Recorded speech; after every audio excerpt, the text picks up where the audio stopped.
You told me the story of the war, when the ground shook and the sky burned. Of the ones that survived, who awoke to a different world, where the powerful prey on the weak. But that's not the way it has to be. You know more about me than you're saying. Alita, some things are better left forgotten. And I'll find out for myself. She's threatening the natural order of things. I need you to destroy her. Alita, they will come for you. I'll have to face them head on. I'm gonna need you to stand way back. Tonight is not a game. It is a hunt.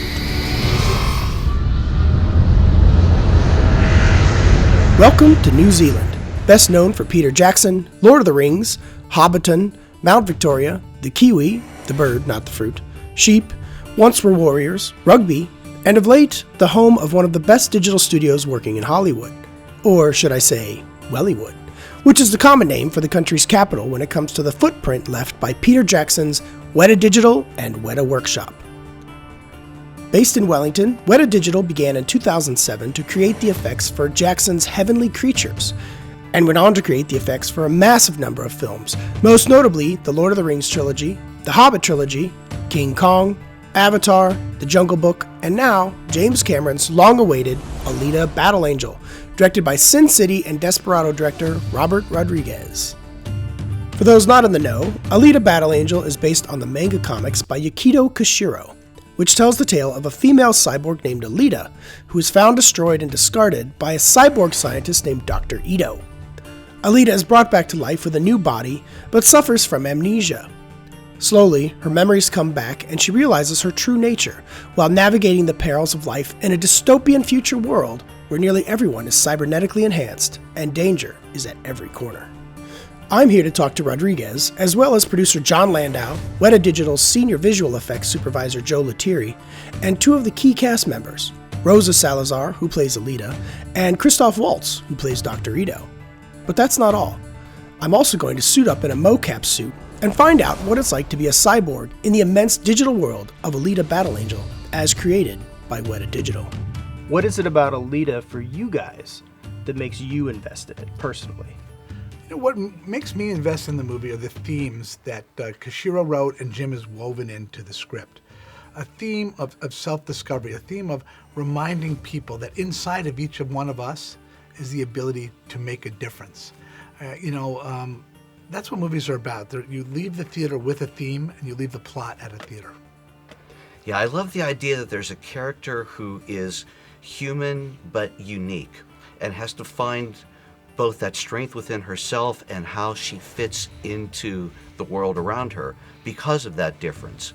And that was always there from the original. It was there in the manga, but it was also there in a lot of the art and story that Jim came up with originally. So for me, it was just a chance to put that on the screen. Landau says they had a few requirements for Rodriguez, chief among them, wearing less hats. Robert said to me that in taking on Alita, he wanted to make a Jim Cameron-style movie. And I went to Robert, and I sat down with him. I said, Robert, if we're going to do this together, there are a couple of things we want you to embrace. And you tell me if you feel comfortable. One, we want you to hire a cinematographer, because you normally do that. There's too much going on. Two, we want you to hire an editor. You normally do that. Three, we want you to hire a composer. And four, we insist that you work with Weta Digital because nobody does characters the way Weta does. Rob, I was ready for some pushback. I got none. He was ready for a break. He was ready because he understood what he was going into was new territory for him, that he had not been down this path, and he wanted the support that he's never had before. Why does he choose to do these other things oftentimes? It's because of the limitations of his budgets, the limitations of his schedule, that how he has to do it. He embraced that. He embraced the Avatar team of artists coming on board to work with his troublemakers, to elevate what we were getting from a design standpoint, all of that. Casting Rosa Salazar as Alita is no small detail, and Landau says she was born for the role. Well, Rosa knocked us out of the park in her first audition she did. but we still didn't commit to her. We still continued to search.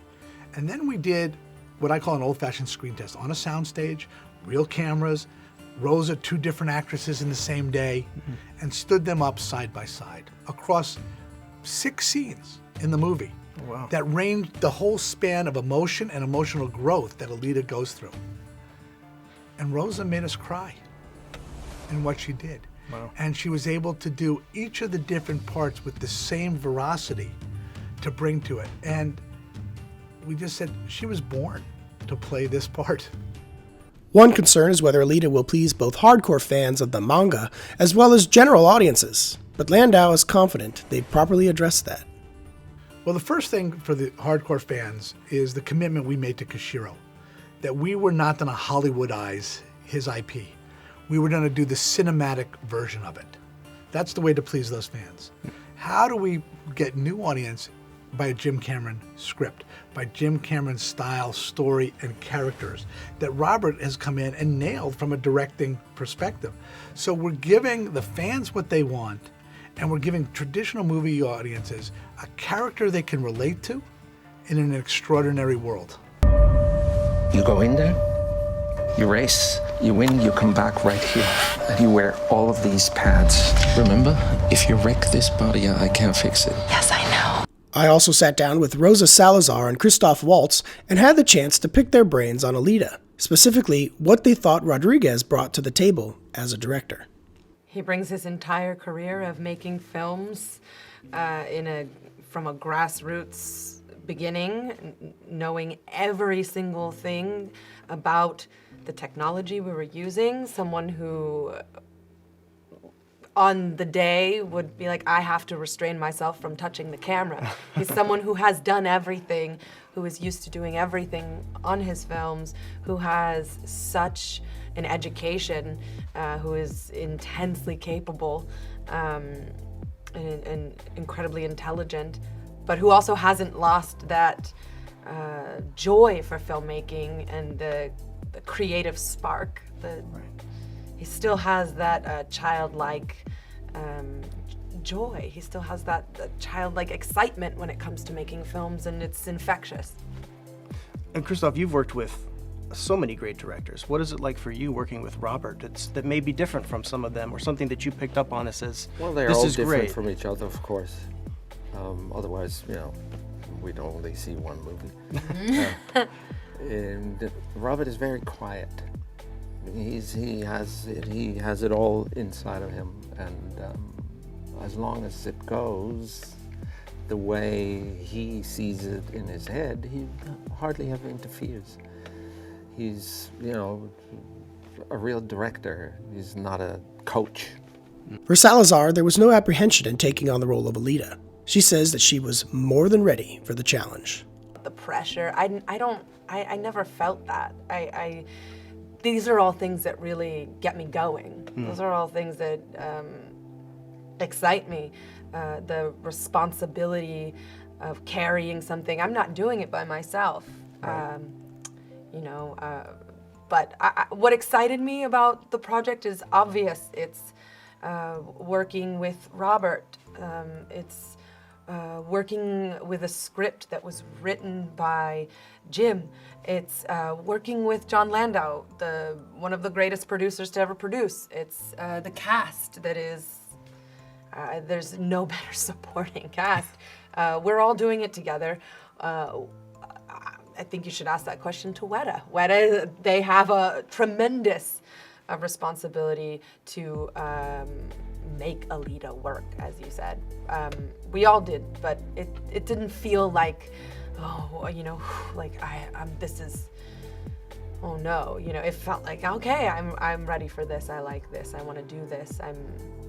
I like to work. I like hard work. I like it. That's what made me say yes. I like what I do. And now it was my turn to see what Salazar went through for the duration of the production. And it was certainly a process I won't soon forget. All right, so I'm extremely comfortable right now. That's a lie. I am in a mocap suit. All right, if you ever want to get a feel for exactly the areas you need to work on at the gym, the mocap suit is going to tell you. So just putting that out there. So So if you want to find out those tips and tricks, come and join me now. We're gonna go and get turned into a cyborg.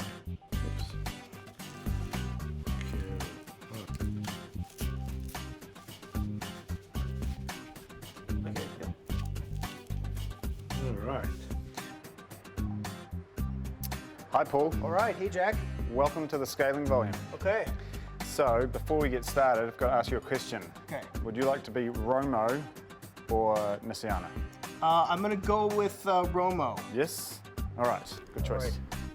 After squeezing into the mocap suit, I was ready to enter the studio, where Weta Digital have recreated a set of the underworld, a place where Alita faces off against the monstrous cyborg Gruishka, complete with real-world obstacles that represent a digital counterpart, all of it built to capture the experience in real time with live rendering. Director Robert Rodriguez was there to direct me and supply a soundtrack to my scene with his guitar, which is certainly the most Robert Rodriguez moment of my life. So you're playing Romo today. Yes. And you're gonna take down this guy. You wanna have a look at what we're doing? Yeah, Cool. for sure. Come and have a look. But the lighting will interact with you as you move through the set and everything. So, you know, like as a performer, you can play a tiny little character or a super big cyborg. Right. Whatever you put into that, whatever attitude, posture, and performance you put into that character is gonna translate onto that guy. Put your eye line up there. First thing I want you to do is just throw a big right haymaker towards that blue ball. Okay. When you're on that yellow mark, so big right, follow it all the way through. Yep. Come back up the left, same thing.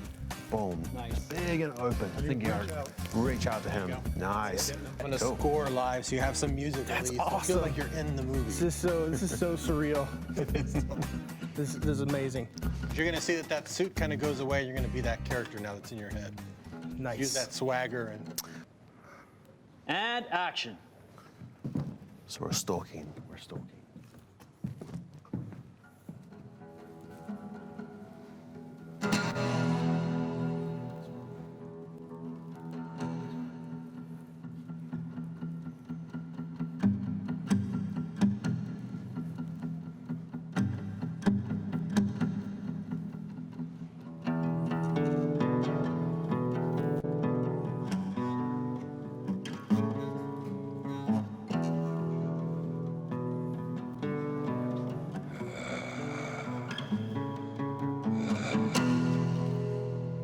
Paul, welcome to my lair.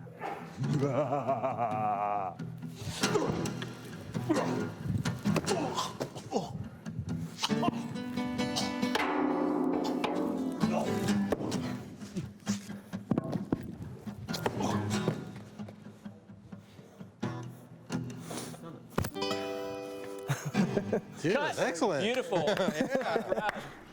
After watching my unrehearsed take, Rodriguez and the Weta crew discussed some of the camera techniques used to capture this type of performance, including a handheld virtual camera and a helmet cam that captures the facial expressions and voice of the mocap actor. All of this allows Rodriguez to focus more on the performances rather than the technical aspects. And I was watching your expression and stuff too was great. So what we would normally have is a helmet on you to capture, besides the body motion, is really the main part of the performance is also in the face. So step over here, you can see this little monitor here. Yeah. It's capturing every expression that he makes, all the eye movement, a twitch of the face. When you make contact with something, your face will, move. Your eyes, everything is locked to your body performance. So that's what really completes. Even in a far away shot, you can tell you'll feel very human. And normally you would have that has 2 HD cameras on it to capture not just the face, but the depth of the face. They can extrapolate. Exactly. It's never a good image. And sound, because you threw in some dialogue, so we got all the sound. So we have a really good look at that detail, and your physicality is so linked to how you're feeling, sad, happy, whatever, and all that performance is really important to capture all at the same time. Yeah, that's so amazing. You just saw like the camera that's shooting you that you were just looking at is this virtual camera. Just floating around getting a master shot. Yeah. You can go anywhere. We can put this camera virtually anywhere in the environment, and I'm just standing off to the side driving it. Right. But what this allows Robert to do is once he's happy with your performance, he can play it back tomorrow or next week and use this and cover it. Get all the different shots that I would normally get. So if we shot this live, It would take all day just to do what you just did, because we would have had to cut like 3 times before you even got down the ramp to get the close-ups, to get all the, and relight the set and all of that. And then so you barely concentrated on your performance. You'd have to split your performance up all across the day over like 20 cuts. Here you can do it all in one flow, be in the moment, be in character, but you don't even remember the suit was even on. And get lost in it, and then we can go do all that minutia work later. And while you're not there, we just replay your take over and over. You're not having to do it 100 times. We can do it 100 times. We can do it 1,000 times if we want. So Robert's just focusing on that performance that he wants. So that's what's great about performance capture, is that we're just concentrating on performance. It's not, hey, that was good, but hold on, let me move the camera, move the lights, and then come back, and everybody gets confused by that point. No, that's great, man. That's so cool. There you go. Oh, that's it. Oh, turn it around a little more so she can see Garishka back there. There you go. Just to open a little bit more to her. This way? Okay. After a quick shot with the maestro himself, I head off to take a look at the handheld virtual camera for myself. Nice, Paul. That's great.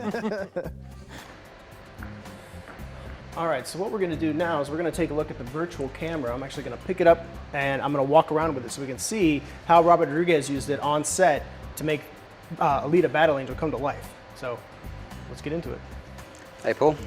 Welcome. How are you? So this is our virtual camera stage. I think you've just done the performance capture experience with Robert putting you through your paces. It was a very comfortable experience in that suit, just Awesome. let me say. Very nice. Cool. So what this stage is about, and it's typically a process that happens after performance. This is all about exploring the camera as a storytelling tool. So, you know, typically you'll have a piece of action like the one you see on the screen here. And this, I think, became 4 or 5 shots in the film. That you would have seen earlier. But yeah, this is what this whole process is about, which is really just exploring this, turning that piece of action into a series of shots that will end up in the film. This is a fairly basic rig. You've got a few controls if you want to take hold of that. These buttons here will pop you between different lenses. Okay. So you can go on a longer lens for a slightly more cool. sort of Jason Bourne shaky cam style, or you can go on a wider lens for a more sort of realistic John Wick style look at the action.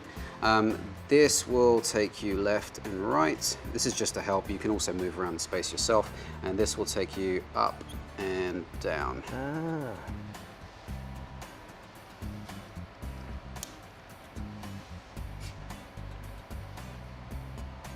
And so this just loops, right? So the footage is just looping and then Yeah, so and this I'm is, just like playing around with it as they go through this. This is performance capture that's already been right. cleaned up. That's basically, it's like you say, it's just looping, and this is really just about exploring cameras on it.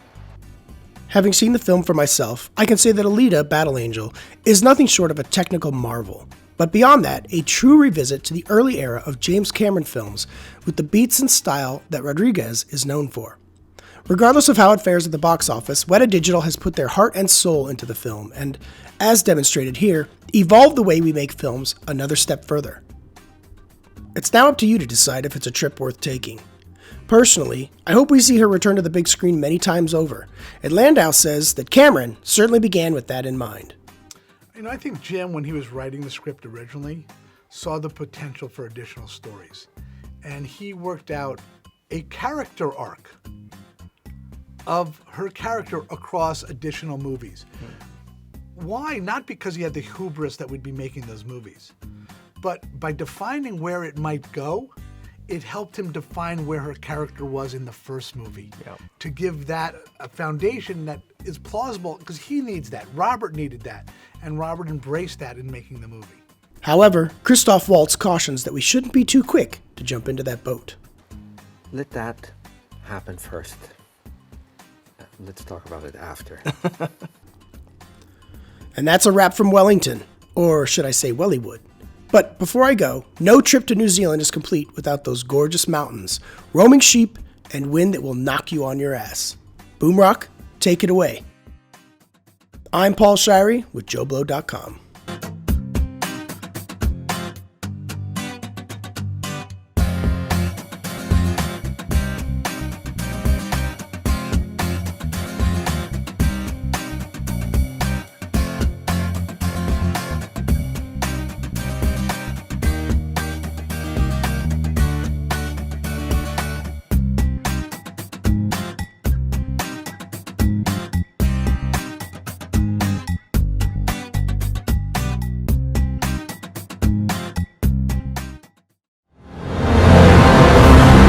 not stand by in the presence of evil. She's threatening the natural order of things. Tonight is not a game. It is a hunt. I need you to destroy a girl called Alita. You made the biggest mistake of your life. And what's that? Underestimating who I am.